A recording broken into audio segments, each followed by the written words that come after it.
My grocery bill in Ohio was $1,300 a month.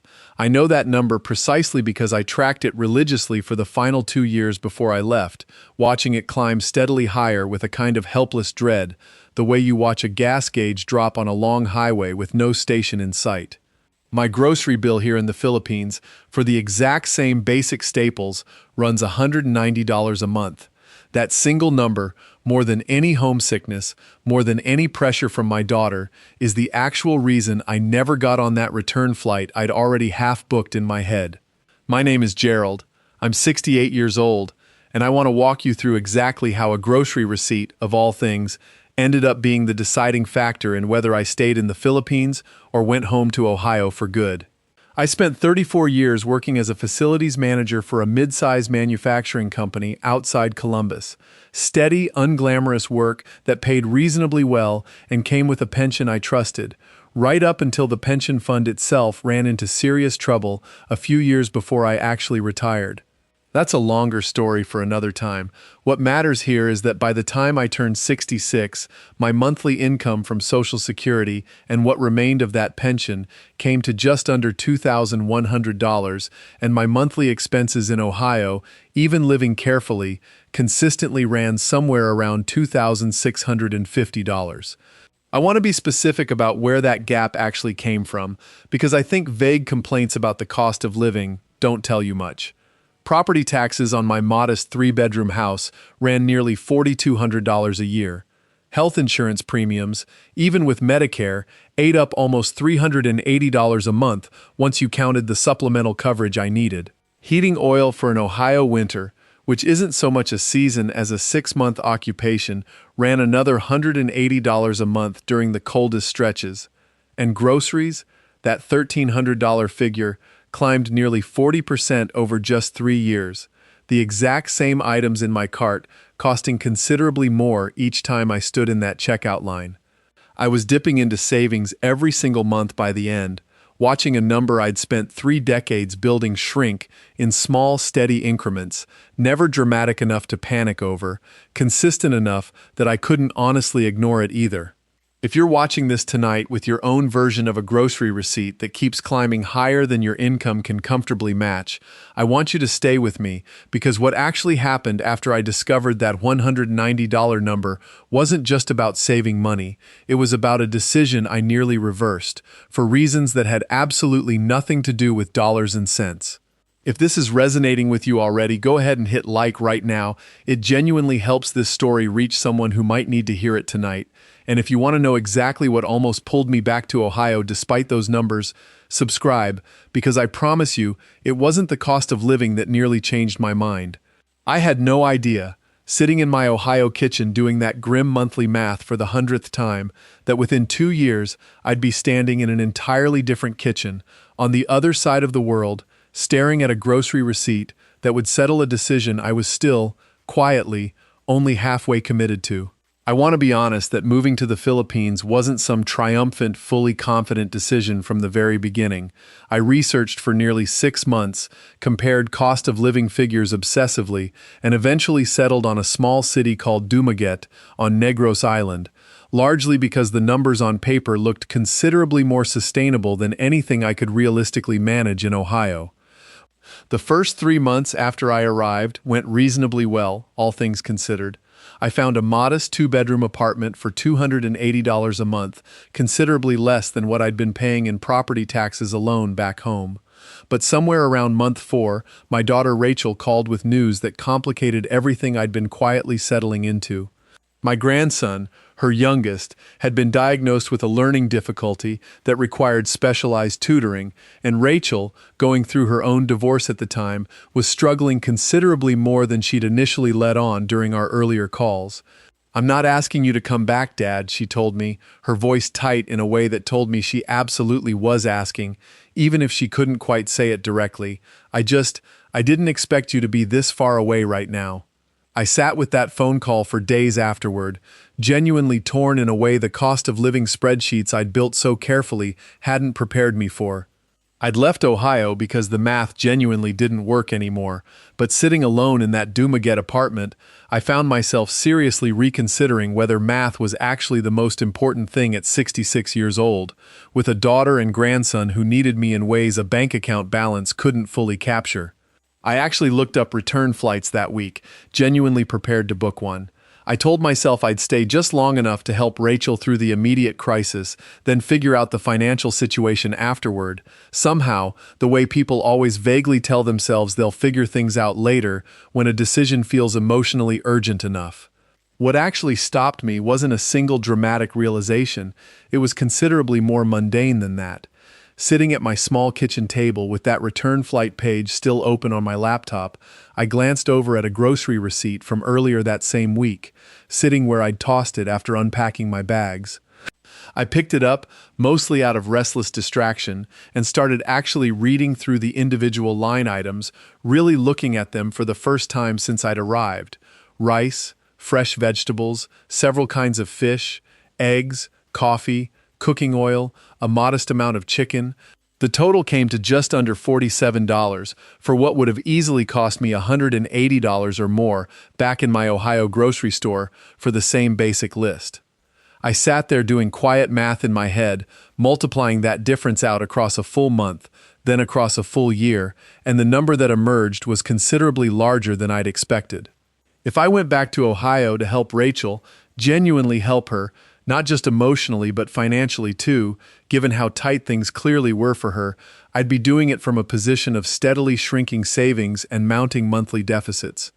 If I stayed here, I'd actually have real money available to help her, wired directly, without draining my own remaining security in the process. That single grocery receipt sent me down a rabbit hole I hadn't fully anticipated. Over the following week, I did something I probably should have done before I'd ever seriously considered booking that return flight. I actually built a proper detailed comparison, item by item, between my old Ohio grocery list and my new one here in Dumaguete. Rice, a staple I bought weekly, cost roughly $1.20 per kilogram locally, compared to nearly $3.40 for a comparable quantity back in Ohio.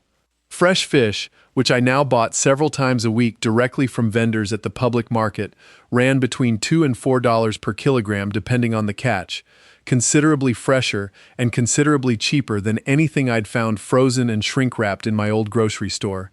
Fresh produce, tomatoes, onions, leafy greens, cost a fraction of what I'd grown accustomed to paying, and it came without the waxy, well-traveled quality of produce that had usually sat in trucks for a week before reaching my old kitchen. Even accounting for the specific American products I occasionally still wanted, certain spices, a particular brand of coffee I'd never fully given up, my total monthly grocery spending here settled reliably at $190, sometimes slightly less depending on what was in season locally that particular month. I want to be precise about what that $1,110 monthly difference actually meant in practical terms, because I think abstract percentages don't land the same way concrete numbers do. That was money that, back in Ohio, had been quietly evaporating into a widening gap between my fixed income and my rising expenses every single month. Here, that same money represented genuine flexibility, actual savings accumulating again for the first time in years, and crucially, money I could genuinely wire to Rachel without it meaning I'd have to skip my own medication refills or delay a necessary repair. I called Rachel back that same week, and instead of telling her I was booking a flight home, I told her something different. I told her I wanted to help financially, more substantially than I'd been able to offer from Ohio, specifically because my own expenses here had dropped enough that I genuinely had room to do it without risking my own security in the process.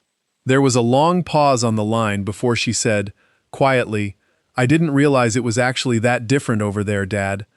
I thought you were just managing okay." If you're sitting with your own version of that exact tension tonight, torn between family obligations pulling you toward one decision and financial reality pointing you toward another, I want you to know that tension is genuinely more common than people tend to openly discuss. Comment below and tell me what's actually pulling at you right now, the emotional pull or the practical math, because I read every single comment, and I think naming that specific tension, honestly, is often where clearer thinking actually begins. I closed that return flight tab on my laptop that same evening, not because I'd stopped caring about being physically present for Rachel and my grandson, but because I'd finally done the actual math properly, rather than letting a single emotional phone call make a financial decision that deserved considerably more careful thought than panic usually allows for. I don't want to give you the impression that this entire decision came down purely to a spreadsheet, because that wouldn't be honest either. The numbers gave me permission to stay, in a practical sense, but what actually made staying feel genuinely right, rather than simply financially defensible, happened gradually, in the ordinary rhythm of daily life here, that no grocery receipt could fully capture. The public market where I now shopped several times a week became something considerably more than just a cheaper alternative to my old Ohio grocery store. A woman named Elena, who ran a small fish stall near the entrance, started setting aside specific cuts she'd noticed I preferred, without me ever having formally requested it. A vendor named Ramon, who sold produce 2 stalls down, began teaching me, patiently and without any visible impatience at my terrible pronunciation, the local names for vegetables I'd never encountered back in Ohio. There was a specific Tuesday morning, roughly 5 months in, when I realized I'd started looking forward to those market mornings in a way that had nothing to do with saving money at all. I genuinely come to enjoy the unhurried pace of it, the actual conversations with actual people who remembered my name and my preferences, something my old Ohio grocery store, with its self-checkout lanes and rotating cashiers, had quietly stopped offering me years before I'd even fully noticed its absence. I started cooking considerably more than I ever had back home, partly because fresh ingredients here genuinely inspired it, and partly because I found myself with actual time and mental space that constant financial anxiety had previously occupied. I taught myself several local dishes, badly at first, considerably better after Elena took genuine pity on my early attempts and started offering unsolicited but welcome cooking advice along with my fish order. Rachel visited for 2 weeks about 7 months after that difficult phone call, and I watched her carefully throughout that entire visit, curious whether she'd understand the actual texture of the life I'd built here, beyond the wire transfers I'd been sending regularly since our conversation. On her 4th day, standing beside me at Elena's stall while I ordered in halting but genuine local phrases, she said quietly, "This isn't just about the money being cheaper, is it, Dad? You actually seem happy here in a way you didn't back in Ohio, even before things got financially difficult." I told her she was right about that, more right than I'd fully admitted even to myself during those first uncertain months. The $190 grocery bill had been what stopped my finger from booking that return flight. But what had actually kept me here month after month since then was something the spreadsheet had never fully accounted for, a specific kind of daily texture to ordinary life that I hadn't realized I'd been missing until I'd finally, unexpectedly, found it again. Rachel's visit ended with a conversation I hadn't fully anticipated, sitting together on my small balcony on her final evening, the market sounds below settling into their usual quiet dusk rhythm. "I came here half expecting to convince you to come home, Dad," she admitted, turning her coffee cup slowly in her hands. "I think some part of me was still hoping I'd find a reason to ask you again." I told her honestly that I understood that impulse completely, that I'd nearly given her exactly that reason 7 months earlier, sitting alone with a return flight page open on my laptop. What actually stopped me wasn't that I stopped caring about being there for you and your son, I told her. It was realizing that the version of me who could actually help you, financially and otherwise, was the version living here, not the version slowly running out of savings back in Ohio, trying to manage an impossible monthly budget. Rachel was quiet for a long moment, watching the street below where a few late vendors were beginning to pack up their stalls for the evening. "My son's tutoring is actually going really well," she finally said. "The money you've been sending has made a real difference. More than I think I let myself admit when I first called you that day." She paused, then added, "I think I called you that day because I was scared, and I wanted my dad nearby, not because coming back here would have actually helped either of us in any practical sense." That admission mattered to me more than I fully expected it to. I'd spent months quietly second-guessing whether my decision to stay had been a kind of selfish rationalization, financial logic deployed to justify what I actually wanted for myself rather than what my family genuinely needed from me. Hearing Rachel articulate, clearly and without prompting, that staying had actually served her better than returning would have, settled something in me that the grocery receipt alone never fully could. Before she left, Rachel asked if she could bring her son to visit the following year, to actually meet Elena and Ramon, to see the market himself rather than just hearing about it secondhand over phone calls. I told her I genuinely loved that, and I meant it completely.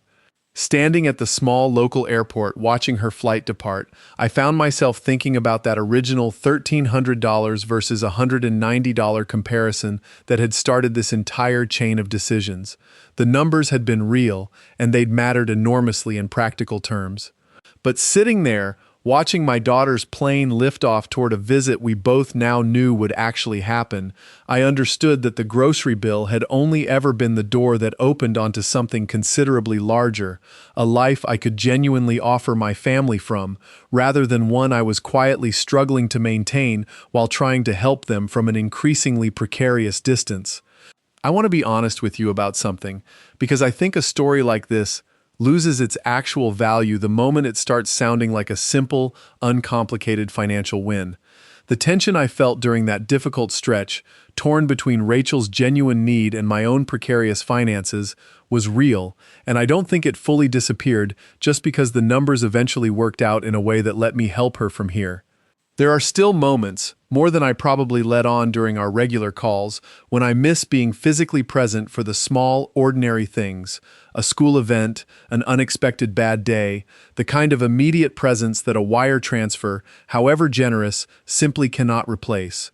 Distance is real, and I don't want to pretend a grocery bill comparison erased that particular cost entirely.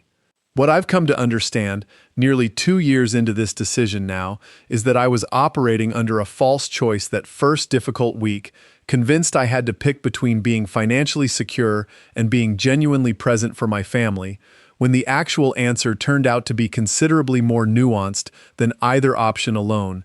Staying here, with my expenses dramatically reduced, gave me the actual capacity to be present in ways that mattered.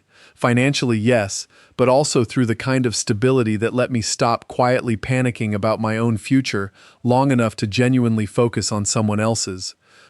I think about that $1,300 Ohio grocery bill sometimes, not with any particular bitterness, simply as a kind of marker for a version of my life where every single month required a specific kind of anxious mental math just to stay afloat.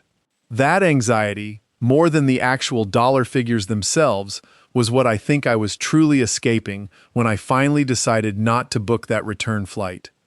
If there's one genuine lesson this experience has taught me, it's this. Sometimes the choice between family and financial security is a false one entirely, constructed by fear and urgency rather than by the actual math, once you're willing to sit down and calculate it properly instead of reacting purely from a place of guilt or panic. I am 68 years old now. My grocery bill still runs close to that same $190 figure most months, give or take seasonal variation in what's fresh at Elena's stall. My daughter and grandson are visiting again in 3 months, their second trip here, and this time, my grandson has specifically asked if Elena will teach him how to pick out a proper fish himself. If tonight's story meant something to you, whether you're currently torn between family obligations and your own financial reality, or you're simply wondering if a decision you've made deserves more careful reconsideration than a single emotional phone call typically allows for, please hit like before you go. It genuinely helps stories like this one reach the people who might actually need to hear it. And if you want to keep following exactly where this particular life continues from here, subscribe, because there's considerably more of it I haven't told you about yet.